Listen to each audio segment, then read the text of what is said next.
Welcome to The Explainer. So today, we're diving into a story that is so perfectly scripted, I swear it feels like it was ripped straight out of the climax of some epic high-stakes sports anime. Picture this, okay? The ultimate David versus Goliath showdown on the absolute grandest youth stage in the world. We're breaking down the historic finale where India's Minerva Academy B12 squad took on the literal titans of world football, Brazil, at the Gothia Cup 2026. This wasn't just a match, guys. It was a complete masterclass in tactical brilliance and just pure unadulterated heart. Let's get right into the action. Let's kick things off by looking at the sheer, overwhelming dominance of our protagonists, India's young warriors. Over 50 goals. Think about that. They didn't just scrape their way into the finals, they absolutely rampaged through this tournament, scoring over 50 times before they even stepped onto the pitch for the championship game. This completely sets up our heroes as an unstoppable offensive force, right? A team just surging with momentum as they walk into the final boss battle of the tournament. But that brings us to the ultimate question. How exactly does an underdog nation, a country that's historically just trying to find its footing on the global football stage, dethrone the undisputed kings of world football? Honestly, think of this as the dramatic opening sequence to our third act. The unstoppable force of the Indian attack is about to collide with the immovable, legendary legacy of Brazilian football. The stakes literally could not be higher. Section 1. David versus football's Goliath. Now, the contrast here is just incredibly stark. On one side, you've got Minerva Academy FC B12 representing India.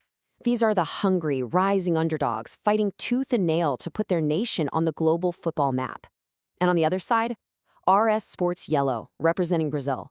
Look, when you hear Brazil in the context of football, you instantly think of Pelé, Ronaldo, this terrifying pedigree of youth development, and a legacy of total world dominance. Our underdog protagonists are quite literally staring down the most intimidating football heritage on the planet. And this brings us to the setting for our climax, the grand final at the legendary Hind Arena. I mean, you can almost hear the roar of the crowd and feel that pitchside tension. The stadium is packed to the rafters. The atmosphere is totally electric, just heavy with expectation. And hanging right there in the balance, the title of back-to-back champions of the world. The pressure cooker is sealed tight and the whistle is about to blow on this finale. Section 2. Goal 1. Tactical lightning. Okay, let's break this down frame by frame, because this is where the action shifts into high gear. Step 1, Minerva executes this flawlessly drilled corner kick routine.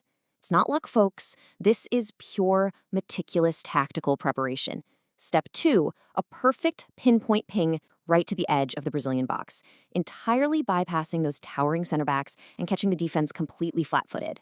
And step 3, an unmarked Indian player meets the ball and just unleashes a lightning bolt of a shot. It is a sequence of such rapid, perfectly synchronized movements that the Brazilian defense simply can't process it in time. Boom! 1-0. The young warriors draw first blood.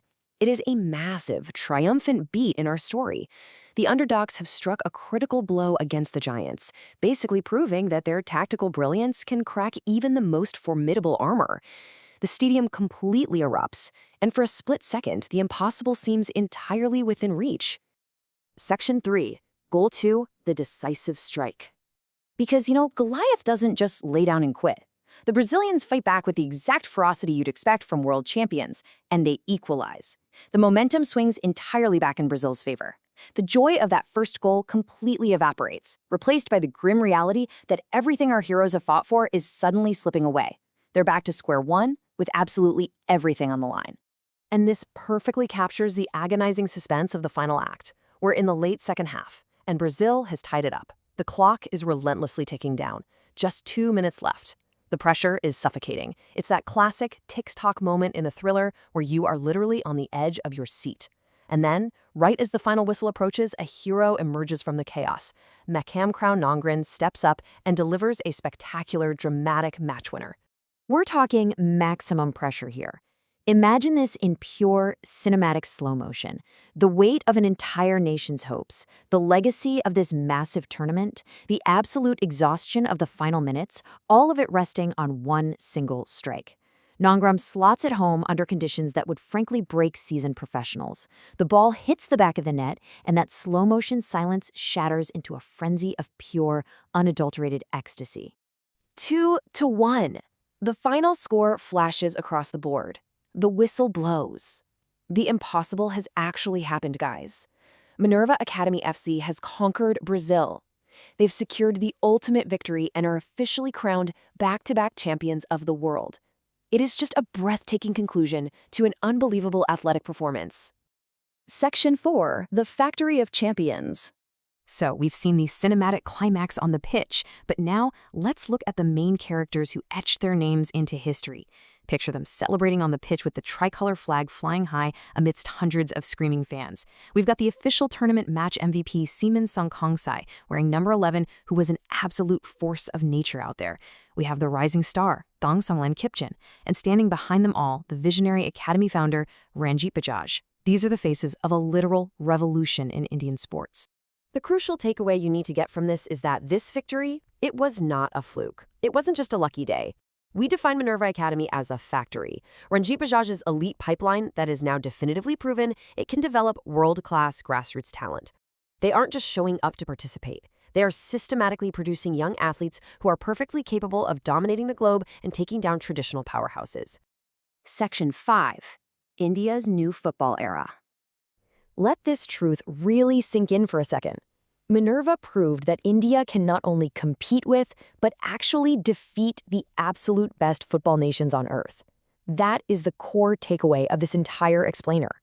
The psychological barrier has been completely shattered. The young warriors didn't just show up to play. They dictated the tactical game. They handled the maximum pressure of the climax, and they walked away as kings. Which leaves us with this final, honestly spine-tingling thought to close out our explainer today. If these young warriors, forged in the fires of the Minerva Academy, can go toe-to-toe with the legendary might of Brazil and emerge victorious, what is stopping India from eventually conquering the entire footballing world? Thanks so much for joining me to break down this incredible piece of sports history.